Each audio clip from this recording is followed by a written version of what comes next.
L'argent vous dévoilera le vrai visage des personnes qui sont autour de vous. Aïe! Quand tu as de l'argent, méfie-toi des gens qui sont autour de toi. Parce qu'il y a des gens, ils ne sont pas là pour toi. Ils sont là pour ton argent. Le jour où tu vas perdre l'argent, tu verras qui est avec toi et qui n'est pas avec toi. Parce qu'il y a des gens qui vont partir parce que tu n'as plus. Et il y en a qui vont rester malgré que tu n'as plus. Donc soyez sages. Mes chéris, soyez sages. Il faut me partager cette vidéo à un maximum de personnes. Aïe! Le couple que vous voyez là, c'est un couple qui s'est rencontré dans la pauvreté. C'est deux pauvres qui se rencontrent. Du coup, ils ont ce point commun, la pauvreté. Donc, ils se comprennent, ils s'entendent. Ils vivent leur petite histoire, un genre, comme deux pauvres. De temps en temps, ils pleurent. De temps en temps, ils se lamentent. De temps en temps, ils se reconfortent le moral l'un vis-à-vis de l'autre et l'autre vis-à-vis de l'un. En tout cas, ils se soutiennent. Et tout le monde sait que c'est un couple qui s'aime. Mes chéris, un jour, le monsieur, il a reçu un coup de fil. Derrière ce coup de fil, il y avait un avocat. Et l'avocat lui dit que vous avez gagné une somme de 30 millions de dollars.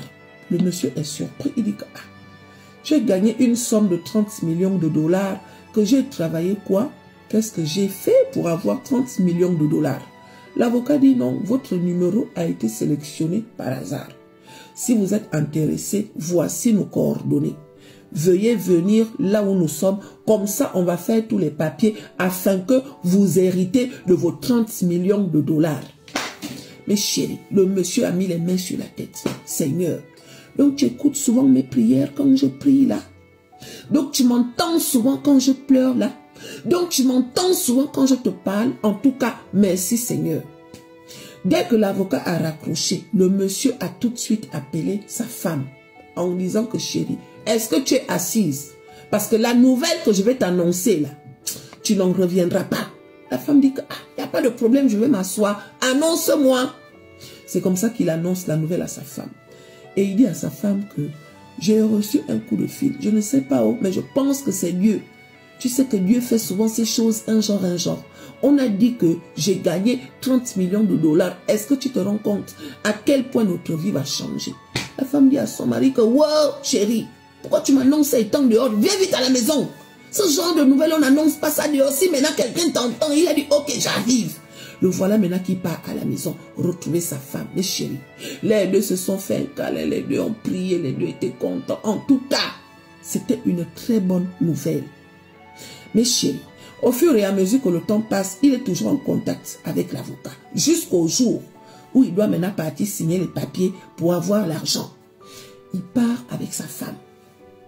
Mes chéris, étant là-bas, l'avocat fait tous les papiers, un genre, Et après, le couple repart chez eux. L'avocat va les recontacter. Sauf que quand ils arrivent à la maison, le monsieur commence à avoir mal à la tête. Il a mal à la tête. Je ne sais pas ce que j'ai, chérie. J'ai mal à la tête. La femme dit non, t'inquiète, c'est peut-être l'émotion. On est trop resté dans la pauvreté. On a trop duré dans la pauvreté. Moi, je pense que c'est à cause de cet argent-là que tu as les maux de tête. Mais t'inquiète, ça va se calmer. Elle a donné de l'eau à son mari. Elle s'est occupée de son mari, un genre.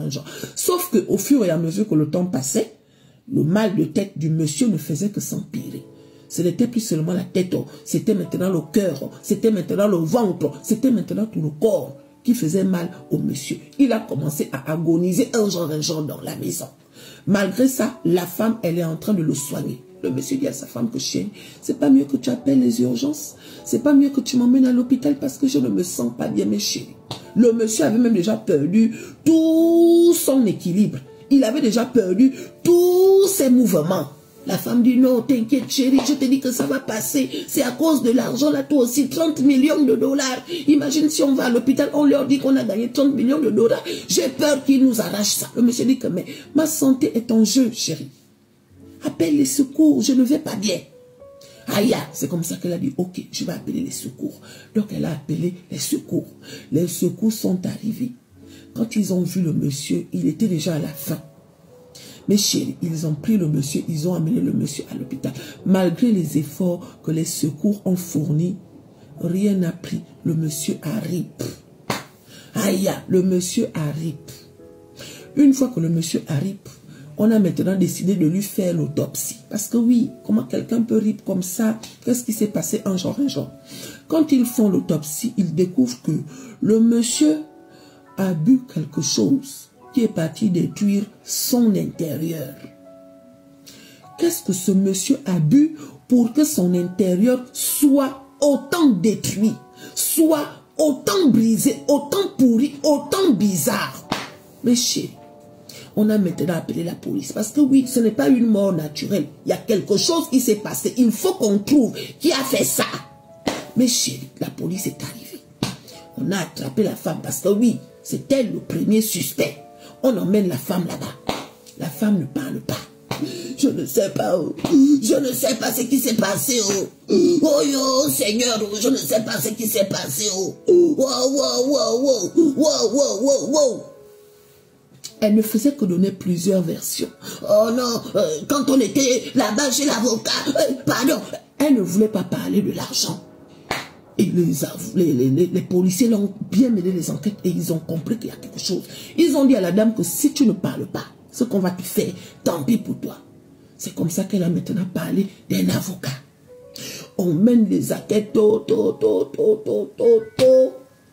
savez ce que les policiers ont découvert? L'avocat qui a appelé le monsieur là, c'est les arnaques. Vous connaissez les arnaques là, non? Il y a des gens qui t'appellent pour te dire que tu as gagné. En fait, ils viennent te soutirer de l'argent. Je pense que beaucoup parmi nous ont déjà été victimes de ce genre de faits divers. Donc, l'avocat qui appelle son mari, c'est des arnaqueurs. C'est comme si on te dit que tu as gagné, mais pour avoir cet argent, tu dois donner ça. C'est un peu dans ce mouvement-là que le monsieur s'est retrouvé. Et la femme, quand elle a appris que le monsieur va gagner 30 millions de dollars, elle a décidé de rip son mari. Parce que pour elle, il faut qu'elle devienne millionnaire sans son mari. Est-ce que vous vous rendez compte? Ton mari avec qui tu as galéré, ton mari avec qui tu as souffert, ton mari avec qui tu as vécu la pauvreté. Aïe, voilà une nouvelle qui arrive. Tu ne vérifies pas. Hein, et même si que tu as vérifié, à quel moment tu vas rip ton mari parce que ton mari va gagner 30 millions de dollars. Mais chérie, donc c'est comme ça que elle-même, elle a commencé à pleurer. Waouh, le genre là. On peut faire ça. On peut faire ça. C'est pour dire que souvent nous sommes avec les gens, mais on ne les connaît pas. Tu crois que la personne t'aime malgré tes conditions. Tu crois que la personne est avec toi malgré ta situation. Alors que la personne est là. Dans sa tête, elle a un genre de calcul, un genre. Qui pouvait imaginer qu'une femme qui a galéré avec un homme, le jour où ce monsieur entend une bonne nouvelle, elle décide quand même de rip son mari. On peut faire ça. Punaise. Donc c'est ça. Il paraît qu'elle a pris, je crois, 25 ans de prison ou 15 ans, je ne sais pas trop, mais bon, elle a quand même rip son mari, hein, tu vois. Donc voilà. Soyez prudents et soyez sages. Il faut partager la vidéo. Il y a quoi? Oh non.